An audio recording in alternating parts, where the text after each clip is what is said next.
Next question में हम लोग डिस्कस करते हैं। नेक्स्ट क्वेश्चन है, two small spheres each having mass m kg and charge q coulomb are suspended from a point by insulating thread each of length L meter long but of negligible mass. If theta is the angle each thread makes with vertical when equilibrium has been attend, show that. तो मैं Q की value ये find out करनी है। Q square is equal to 4 mgl square sine square theta tan theta 4 pi epsilon not. Question को समझते हैं। यहाँ पर देख लीजिए, दो स्फेयर्स हैं, ये दोनों पर चार्ज Q है, दोनों का ही मास m है और दोनों को ऐसे धागे से बांध के लटकाया गया है। जब धागे से बांध के लटकाएंगे तो दोनों स्फेयर एक दूसरे के पास ऐसे होंगे, लेकिन क्योंकि दोनों पर चार्ज Q है तो दोनों पर इलेक्ट्रोस्टैटिक रिपल्सन फोर्स लगेगा कूलम्स लॉ से।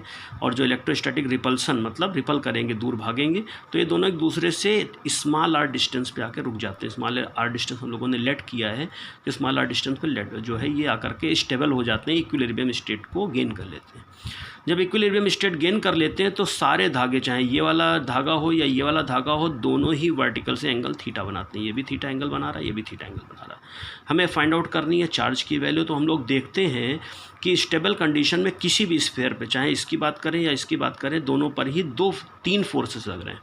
कौन कौन से फोर्सेस लग रहे हैं देखिए। सबसे पहला टेंशन फोर्स टी, ये टेंशन फोर्स टी है। टेंशन फोर्स टी किधर की तरफ लगता है? पॉइंट ऑफ सस्पेंशन की तरफ, जहाँ बांधा गया उधर की तरफ लगता है। टी फर्स्ट फोर्स है। Second force weight M G, क्योंकि इसका मास m था तो वेट क्या हो गया एम जी, तो वेट एम जी हमेशा डाउनवर्ड डायरेक्शन में लगता है, पता है आपको। Third number electric repulsion force f की वैल्यू क्या होगी? 1/4 pi epsilon not q square upon r square, दोनों के बीच में जो फोर्स लग रहा है। These are three forces are acting on each sphere, tension force t, electrostatic force f and weight M G. तीन फोर्स लग रहे हैं और जो सिस्टम है वो इक्विलिब्रियम में है, ये कह रहा है इक्विलिब्रियम अटेंस है। तो हमको Q की वैल्यू निकालनी है। जब कभी भी किसी भी पॉइंट पर तीन फोर्सेस लगते हैं और वो इक्विलिब्रियम में होते हैं तो लामी थ्योरम लगती है। आपको पता है लामीस थ्योरम लगती है जब आपको तीनों फोर्स पता हो और उनके बीच का एंगल पता हो।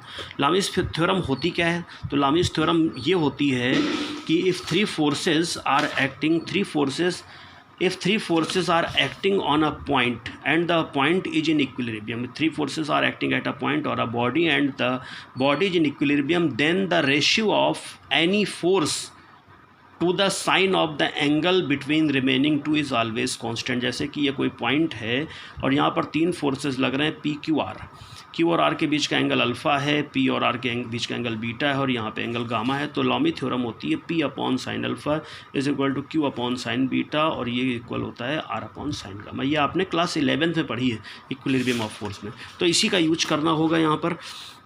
लॉमी थ्योरम का यूज करते हैं। देखिए पहला फोर्स लेते हैं F, और जब F लिया यहाँ पे F अपॉन, जब F लेंगे तो F को छोड़ के बाकी जो दो बचे उनके बीच का एंगल लेंगे। तो F अपॉन F को छोड़ देते हैं, कौन बचा? T और mg के बीच का एंगल तो आप ज्योमेट्री जानते हैं, थीटा, ये 90, ये हुआ 90 माइनस थीटा और ये एंगल कितना है? 90।